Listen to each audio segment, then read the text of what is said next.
శ్రీగురుభ్యో నమ. సదాశివసమారంభాం శంకరాచార్యమధ్యమాం అస్మదాచార్యపర్యంతాం వందే గురు పరంపరాం.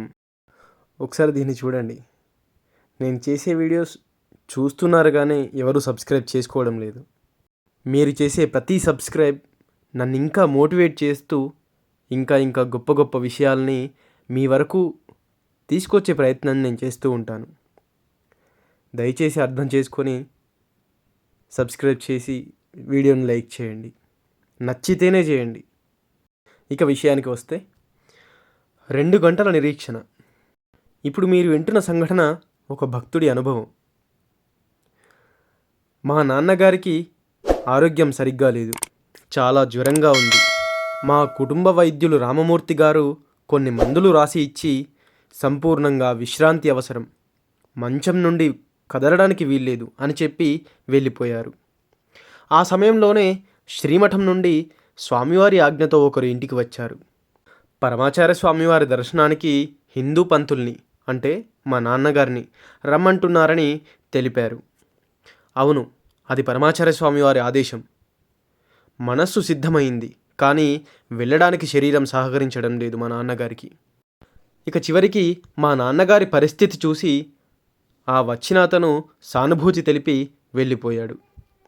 1 గంట తర్వాత శ్రీమఠం నుండి గుర్రపు టాంగా వచ్చి మా ఇంటి ముందు నిలబడింది. బహుశా చాలా ముఖ్యమైన విషయం అయ్యుంటుంది. ఈ సమయంలో హిందీ పండితుడు ఉండాలని మహాస్వామివారు అనుకుని ఉంటారు. నాన్నగారు వెళ్ళాల్సిందే. 4-5 రోజులుగా నాన్న అన్నం గంజి తప్ప ఏమీ తీసుకోవడం లేదు. రసమన్నం కూడా తినవద్దని డాక్టర్ ఖండితంగా చెప్పారు. అయిష్టంగానే కొంత గంజి తాగి శ్రీమఠం సేవకుని సహాయంతో టాంగా ఎక్కారు. మఠం చేరగానే చాలా కష్టంగా కిందకు దిగారు. ఆ సేవకుని సహాయంతో మహాస్వామివారి వద్దకు వెళ్ళారు. నాన్నని కూర్చోమ్మన్నట్టుగా స్వామివారు ఆదేశించారు. స్వామివారి దర్శనం కోసం చాలామంది భక్తులు వచ్చారు. ఎన్నో సూచనలు చేశారు. పత్రాలను చదివి పంపారు. ఆశీర్వాదాలు ఇస్తున్నారు. అలా 2 గంటలు గడిచిపోయింది. నాన్నకు ఆకలిగా అనిపించింది. తనలో తానే, స్వామివారు ఒక్క మాట కూడా మాట్లాడడం లేదు, నాకు అసలే ఆరోగ్యం కూడా బాలేదు, ఇక్కడికి వచ్చి ఏం ప్రయోజనం అని మనస్సులోనే అనుకుంటున్నారు. అక్కడే ఉన్న స్వామివారి అంతేవాసులను చూసి మౌనంగా తన బాధను చెప్పుకున్నారు. వెంటనే అతను హిందీ పండితునికి ఆరోగ్యం బాగోలేదు, చాలాసేపటి నుండి ఇక్కడే కూర్చున్నారు అని మహాస్వామివారితో తెలిపాడు. మరో నిమిషంలో మహాస్వామివారు ప్రసాదం ఇచ్చారు. వెంటనే నాన్నగారు స్వామివారు ఇచ్చిన విభూతిని నుదుటన రాసుకున్నారు.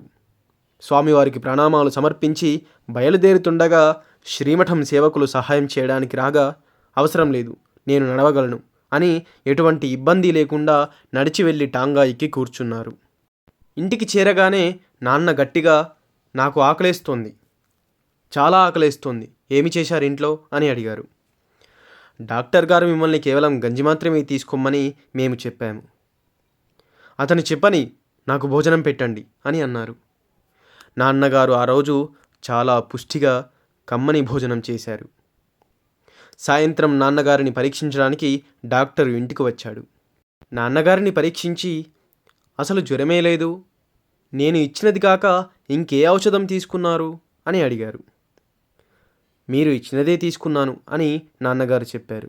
లేదు, మీరు ఇంకేదో చేశారు అని డాక్టర్ గారు అడగడంతో నాన్నగారు తను శ్రీమఠానికి వెళ్ళడం, దాదాపు 2 గంటలు స్వామివారి సన్నిధిలో ఊరికే కూర్చోవడం, మొత్తం జరిగినదంతా డాక్టర్కు చెప్పారు.